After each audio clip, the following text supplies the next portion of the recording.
সকালবেলা ঘুম থেকে উঠেই স্নান করে বাসি কাজ করে আমি বসে পড়েছিলাম কেক বানাতে। কেন আমি সবকিছু ছেড়ে কেক বানাতে বসলাম সকাল সকাল তাই ভাবছো তো?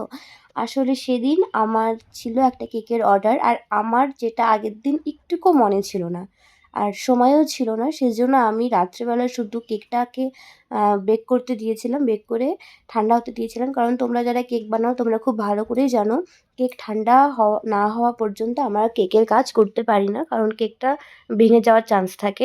আর সকালবেলা ঘুম থেকে উঠে মানে ওঠার কিছুক্ষণ পর থেকেই দেখছি কারেন্টের সেদিন ভীষণ ডিস্টার্ব ছিল। ইনভার্টার থাকার কারণেও আমি বিট করতে পারছিলাম না, কারণ হচ্ছে ইনভার্টারে ভাই আর কি ভয় পাচ্ছিল যদি কোনো অসুবিধা হয়। যাই হোক সেই জন্য আর কি করতে পারছিলাম না কারেন্টের অসুবিধার জন্য। অনেকটাই লেট হয়ে গেছে। আর তোমরা জানোই আমি এগলেস একদম কেক বানাই, যার জন্য আমার হচ্ছে দোকানের ফ্রিজেই ক্রিমটা রাখতে হয়। তো খুব অসুবিধায় সেদিন করেছিলাম, কারণ দোকানও তখন সকালবেলা খোলেনি, ওরা ঘুম থেকে ওঠেনি। একবার শুধু আমাকে বের করে দিয়ে এসেছিলো জিনিসগুলো, আর বের করে আনার পরই দেখছি কারেন্ট নেই। যাই হোক অনেক কষ্ট করে আমি সেদিন আর কি কেকটা রেডি করি। সেদিন যদি এই কারেন্টের অসুবিধাটা না হতো আমি জানি আমার বেস্টটা আমি দিতে পারতাম। তোমরা দেখে বুঝতেই পারবে ক্রিমটা একটু গলে গলে যাচ্ছিলো।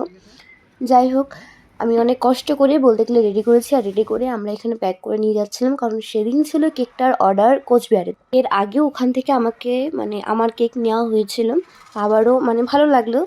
তো এখানে আজকে ভিডিওটা শেষ করলাম। আর তোমরা যারা কেক বুক করতে চাচ্ছ তাড়াতাড়ি করে ঝটপট করে আমার সাথে কন্ট্যাক্ট করো।